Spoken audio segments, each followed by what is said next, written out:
like the girl said, the energy in the room was amazing. And those classes are always like that. The impact I got from that was your final announcement of you and Mark helping, co-signing and helping on investment properties. I think that's super amazing and exciting. My takeaway from it was just to keep educating myself on investment properties, because that's what I want to specialize in, and creating more deals and squatting up with others to help teach and coach them about investments, and all of us win in the end, So those classes are always great, and they just keep getting better and better. You do a great job. So, Bonnie, I heard you learned something new about hoteling. There's wholesaling, and then there's hoteling. Hoteling. That's what I want. Hoteling is part of hoteling is wholesaling and retailing. So what you do is with hoteling is you wholesale, if you're going to wholesale a property, instead of assigning it to a cash buyer or another buyer and getting an assignment fee for it, you keep the property and you just do minor cleanup on the house. Once you do that, you put it back on the market for a higher price, and you don't have to do the full renovation of a fix and flip. That's what hoteling is. Okay. So essentially you're saying that you don't go into the full-blown renovation, which may cost you $10,000, $20,000, $30,000. You may put in $2,000 or $3,000 to clean it up, get it ready, fix up the things that you may need to come into challenge on inspection and Benzer, and then put it back on the market. Correct. Okay. Sounds like a plan. Sounds like something that many of us can do. And even actually as realtors, we may be doing it, but we're not doing it. We're doing it through our clients, saying, hey, clean the house up, do this, empty it out, put it on the market, let's get it going. But that if you're buying it yourself, there's a great opportunity to turn a quick opportunity for an investment to some funds very quickly. So that's perfect. Thank you so much. You're welcome. Who else, Charles, would you like to pick on today? Kathy, you had guests there. What was that like for you, Kathy? And how, same question, how did it impact you? And what was your takeaway from the Fast Start School? I always love to go to the Fast Start schools because it's so motivational. Jason and Ricky are such great speakers and give us so much information. And I brought Tyler, who wants to get his real estate license. So we're getting him enrolled in real estate school. And I think that he was very motivated by it. He saw, this is someplace he could fit in. He does penny stocks and some other things. And I think he saw some bigger numbers for him that made him excited. And really, especially your announcement at the end that you would help us with that you and Mark would help us with investing. That was amazing. So. Okay. Good deal. Thank you. Charles, you keep mentioning, everyone keeps mentioning this announcement you made at the end. Let me see. I see 1, 2, 3, maybe 4, 5, 6, maybe 8 to 10 people who were not there, 9, 10, 12 who weren't there. Could you make the announcement again? Yes, I can. Hold on. I just want to make sure that everybody can hear me. Is there any static in the background? Nope, not here. Okay. So, part of the reason why Team Uncommon is who we are is because we offer something that's different than any brokerage firm that's out there. Most brokerage firms will teach you how to list houses and become a real estate agent. And that's great. You have to have that.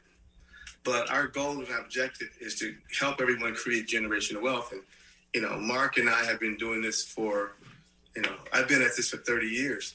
And I realized that for a lot of people who wants to get into investing, there's things that are difficult. Finding the deal, analyzing the deal, finding the contractor, but most importantly, putting together the financing to actually do the deal. A lot of people may find the deal, but if the funds are not there, you might as well not have a deal at all. So right now, what we're doing is we're working with our agents who are learning how to analyze the deals. They're bringing the deals to us, and we're buying them. They have an opportunity to represent us as we buy them. And then, if they choose to, they can lock arms with us on the back end.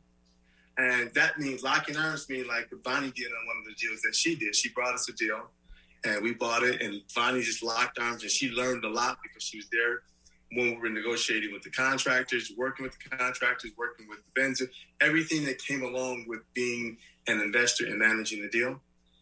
So what we've decided to do is, and there's a certain parameter that goes along with what we offer, and that is, we want you to be an agent investor first, and then, after you've done 4 or 5 deals that way, and now you're ready to start doing your own deals, chances are the bank is not going to finance you. The offer that Mark and I came up with is, how do we come up with a way to empower the agents so that that agent who gets to the point no longer need us? So what we decided that we would do is, those agents bring the deal and they can't get financed. Mark and I, we will take you to our lender, because at any given time, our lender allows us to have 10 deals going simultaneously. Take you to our lender. You bring your LLC. We bring our LLC. We will co-sign on the loan for you.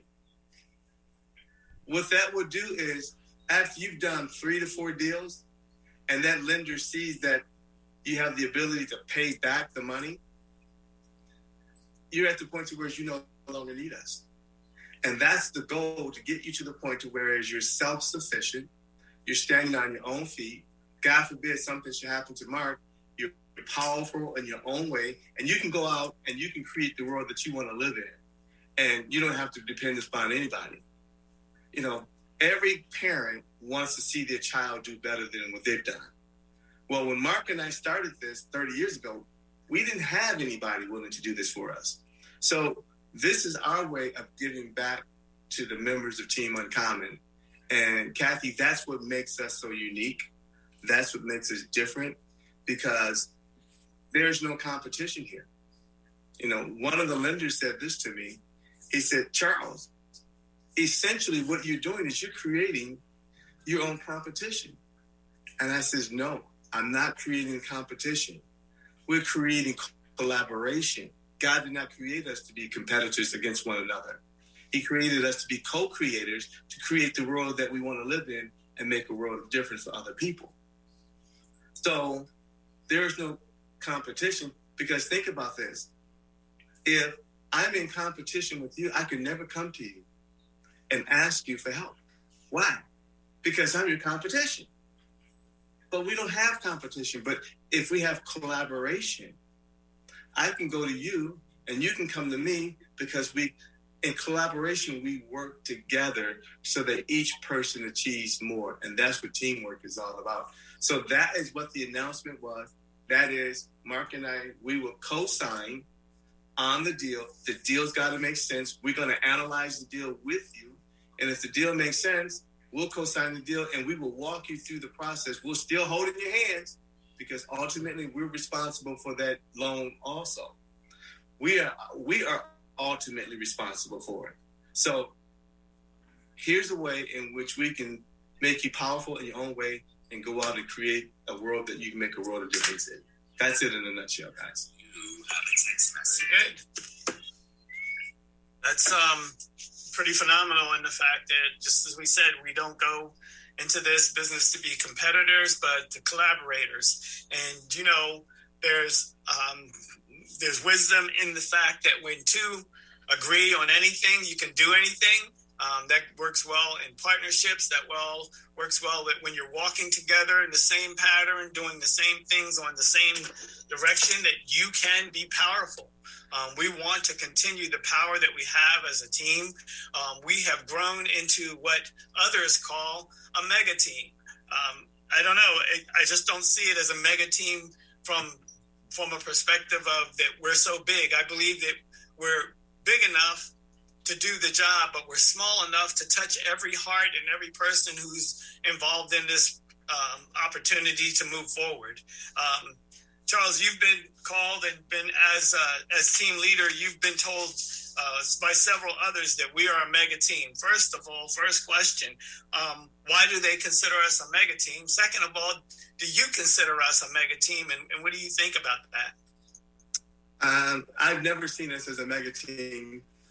Before we made the transition, we had over 72 employees. We were looked at as a mega team. I used to say, no, we're not a mega team until we get over 100 agents. Okay. Now, as I look back at that, even if we were over 100 agents, I look at a mega team in which everybody on the team is making $100,000 minimum. To me, that's a mega team. And that's something that we want to create. And we can create that here in this environment because who says that the income that you make has to come from a commission? A commission is the least amount of money you ever make in real estate.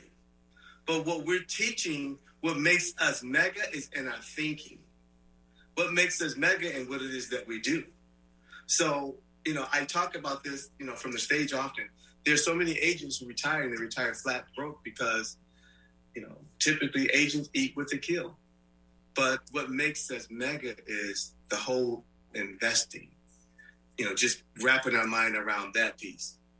What makes us mega is the way we carry ourselves, the way we collaborate with each other.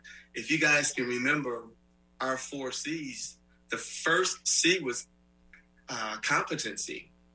That's why we have our Fast Start schools, because we want to help you become very competent at what it is that you do. The next C is collaboration. Collectively, we work together as a team. Whereas if you come from another brokerage firm, that person is competing against each other. There's no competition here. The other C is, what is it? It's just a station. Courage? Courage. Actually, courage is the last one. Creativity. That's what it is. You know, and I said this earlier, God created us to be co-creators. So we have competency, collaboration, and we have creativity. Here, it's an opportunity to create the world you want to live in. And the last one is courage. It takes courage to live and act like a mega agent, okay? Like an uncommon agent. It takes a lot of courage to do that because one of the things that I discovered is that an uncommon agent, an uncommon realtor, you know, we go on and beyond. We provide world-class service. And the word no does not exist. We'll figure out a way to get around getting the person into a home because that's our mantra, helping everybody get into a home. That's how we became uncommon. Okay. Well, you know, again, it's one of those things, excuse me, where we're very conscious of what we do, and we're intentional when it comes down to how we carry on our lives, how we carry on our business. What we encourage everyone to do is to get up every morning with actually before you go to bed, write your list down of what you need to do for the next day. And then while you sleep, your brain will kind of put those things in logical order so that when you get up, you're on fire, you're ready to go, and you don't have to get up and go, gee, I wonder what I should do today. You already have it down. You're already guided to the fact that you can get so many more things accomplished if you put a plan to it. Now, the way we carry ourselves, if we don't put a plan to it, if you fail to plan, you plan to fail. and we're not as those kind of people. We